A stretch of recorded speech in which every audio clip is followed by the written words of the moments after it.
Hello everyone, welcome to economics and law galaxy. आज की class में हम पढ़ेंगे पर कैपिटा इनकम और जिसे हिंदी में बोलते हैं प्रति व्यक्ति आय। अब देखिए, प्रति व्यक्ति पर कैपिटा, सिंपल सी बात करें so it's a very simple concept but yet very important. बहुत ही साधारण सा लेकिन बहुत ही उपयोगी कंसेप्ट है। बहुत ध्यान से पढ़ेंगे इसे।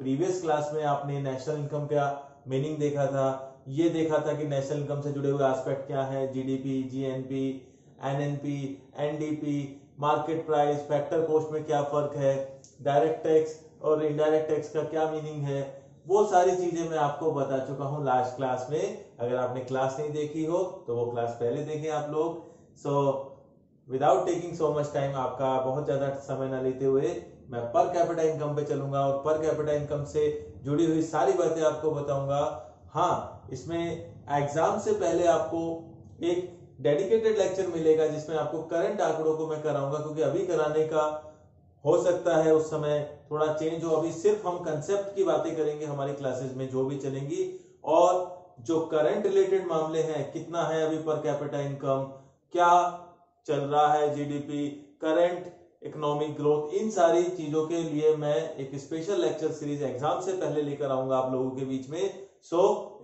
उसी समय वो आपके लिए यूजफुल रहेगा। बाकी टेलीग्राम चैनल पे सारी चीजें आपको अवेलेबल हो रही हैं टाइम टू टाइम। फिर भी आपको कोई प्रॉब्लम आए, you are welcome to ask, आप कमेंट कीजिए।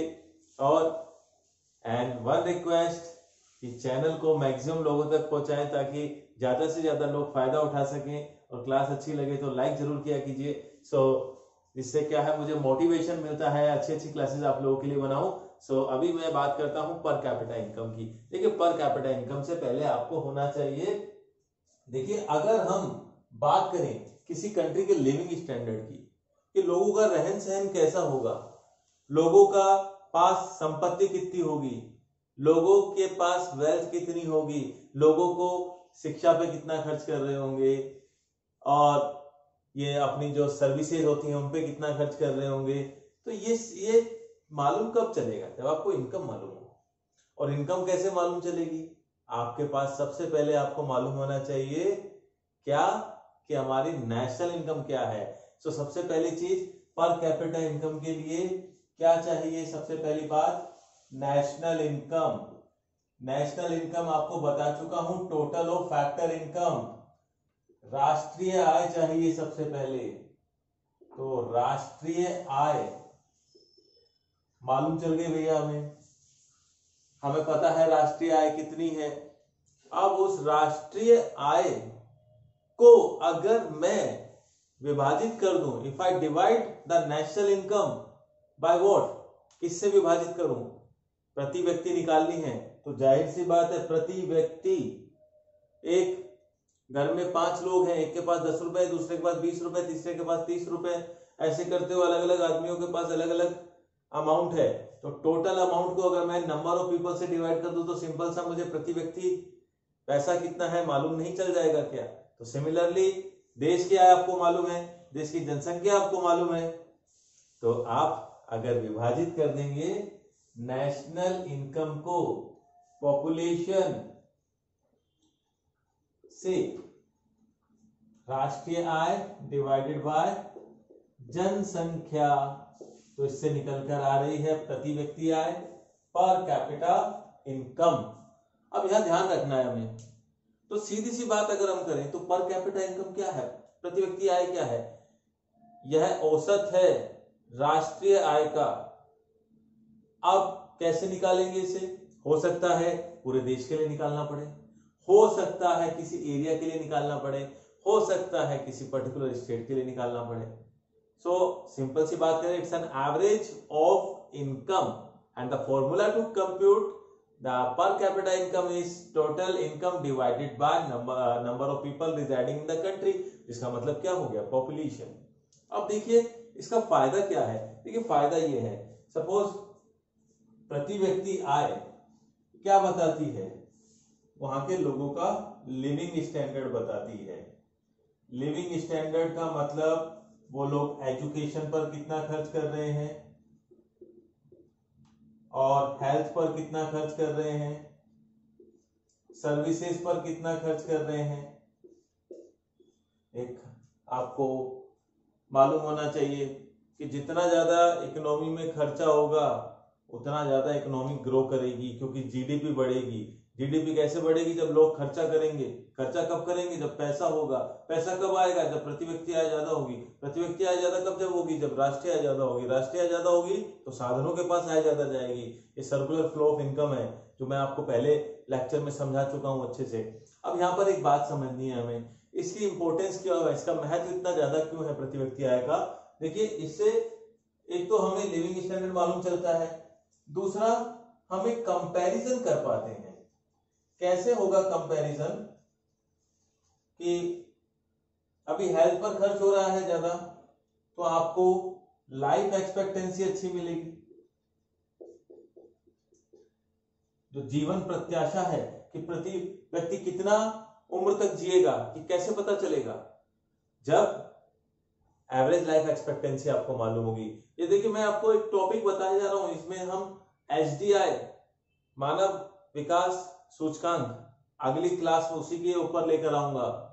और ये बहुत ज्यादा इंटरलिंक टॉपिक है कि प्रति व्यक्ति आय ज्यादा होती है तो वो शिक्षा पे ज्यादा खर्च करेगा, अपने संसाधनों को बढ़ाएगा, सेविंग ज्यादा करेगा, अपनी संपत्ति बढ़ाएगा, तो अल्टीमेटली उसका विकास हो रहा है या नहीं हो रहा, बिल्कुल विकास होगा। विकास कैसे होगा, विकास कैसे होगा, अभी किसी का नाम विकास हो तो वो अपने ऊपर पर्सनली ना ले उससे कि विकास कैसे हुआ कैसे होगा, तो वो चीज नहीं है।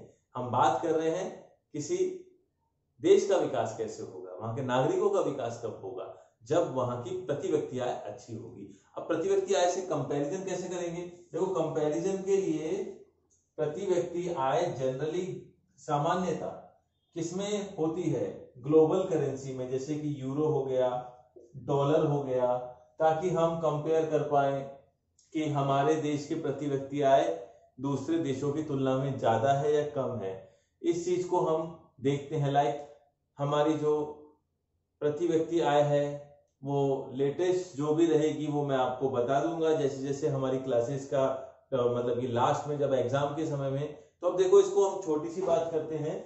देखिए, प्रति पर कैपिटा इनकम हमने देख लिया है, it's an average of income of a particular area, locality और अ नेशन। कैसे निकालेंगे, कुल आय को आप विभाजित कर दीजिए वहां की जनसंख्या से। अब देखिए, ये कब बढ़ेगी, या तो नेशनल इनकम बढ़े, या तो ये बढ़े, या ये कम हो, ये कम हो। अब ये क्वेश्चन बनता है कि प्रति व्यक्ति आय एवं जनसंख्या का कैसा संबंध है।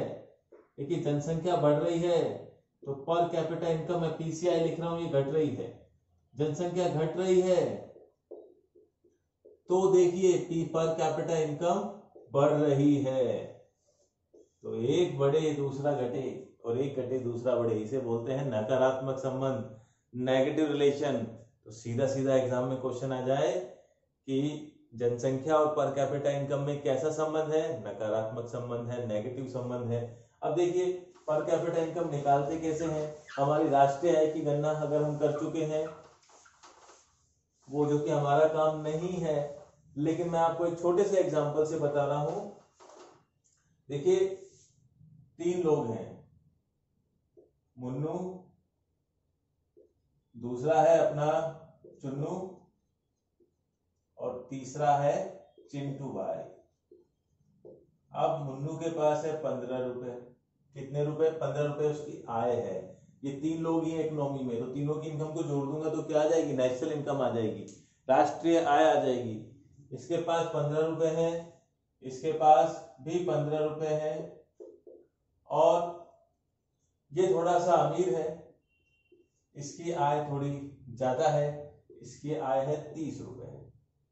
तो देखिए इधर, अब यहां हो सकता है कि एक आदमी कमाता ही ना हो, तो प्रति व्यक्ति आय तब भी आएगी, क्योंकि जनसंख्या में तो आ गया ना भाई, वो जनसंख्या में तो आ गया, एक आर्थिक गतिविधियों में उसने भाग नहीं लिया है, तो यहाँ पर नहीं कमाने वाला भी प्रति व्यक्ति आय की गणना में शामिल हो जाता है। बेरोजगार व्यक्ति भी प्रति व्यक्ति आय की गणना में शामिल हो जाता है। ऐसा व्यक्ति जो कार्य करने के योग्य नहीं है वह भी प्रति व्यक्ति आय की गणना में शामिल हो जाता है। तो ये अगर आपने मीजर्स ऑफ सेंट्रल टेंडेंसी पढ़ा होगा, केंद्रीय प्रवृत्ति के माप पढ़ा होगा, तो उसी तरीके का ये है। एक आपको देश का वो तो दिखाता है, दर्पण तो दिखाता है, देश का एक अंदाजा तो देता है, लेकिन वास्तविक रूप से दे इस बात का कोई गारंटी नहीं है। क्योंकि अगर यहाँ पर एक चौथा व्यक्ति भी होता है जो कुछ कमाता ही नहीं है, तो पॉपुलेशन में तो आ रहा है, वो जनसंख्या में तो है, उसको कैसे छोड़ सकते हैं आप। तो देखिए इधर टोटल इनकम कितनी हो गई, 15 + 15 + 30, उसका मतलब 3 व्यक्ति हैं, 60/3, तो 20 हो गई पर कैपिटा इनकम। अगर ये 2 होते यहाँ पर, इसकी आय होती 30, इसकी आय होती 30, या इसकी 40, इसकी 20, तो पर कैपिटा इनकम हो जाती 30।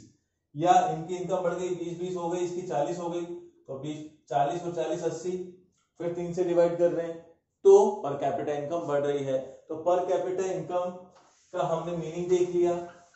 और सामान्यता किस में होती है, वो राष्ट्रीय आय को अगर हम विभाजित कर दें वहां की जनसंख्या से, तो प्रति व्यक्ति आय आ जाती है। और दूसरी सबसे इंपॉर्टेंट बात कि प्रति व्यक्ति आय सामान्यता अंतरराष्ट्रीय मुद्रा जो कि पूरे वर्ल्ड में एक्सेप्ट की जाती है, जैसे कि डॉलर और यूरो, उसमें ही उसका सामान्यता बोल रहा हूं।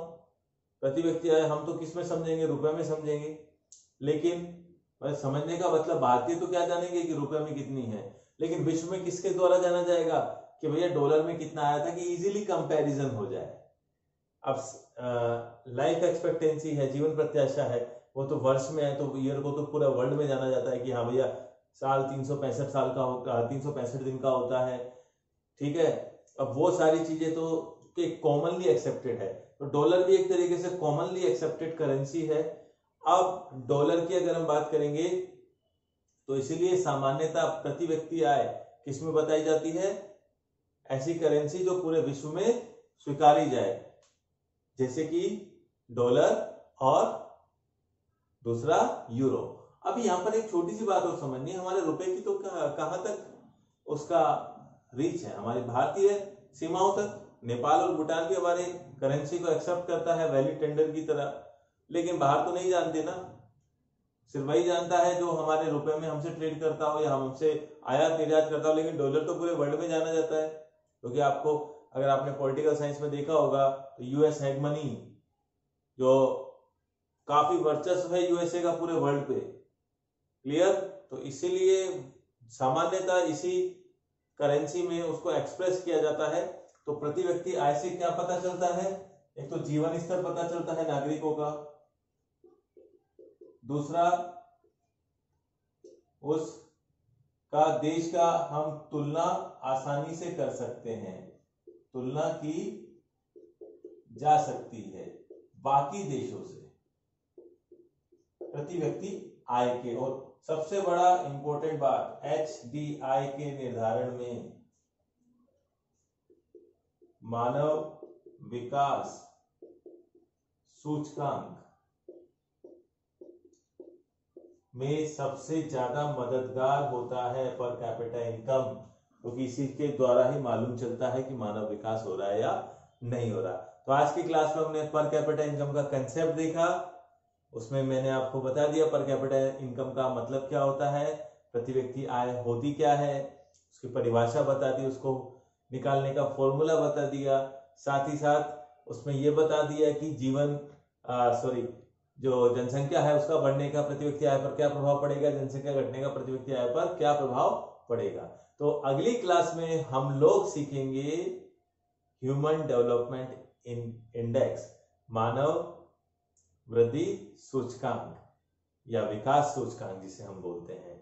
किसने बनाया था, क्यों बनाया था, यूनाइटेड नेशन ने इसे क्यों लागू कराया, भारत की क्या स्थिति है, क्या क्या इस चीज में इंडिकेटर है, क्या क्या चीजों के बनने से मानव विकास सूचकांक में हम आगे बढ़ते हैं, क्या क्या चीजों के नहीं होने से हम पीछे होते हैं। उन सारी चीजों के लिए मैं आपको नेक्स्ट क्लास में एक एक चीज बहुत अच्छे से समझाने की कोशिश करूंगा। धन्यवाद क्लास देखने के लिए, मिलते हैं अगली क्लास में HDI के साथ।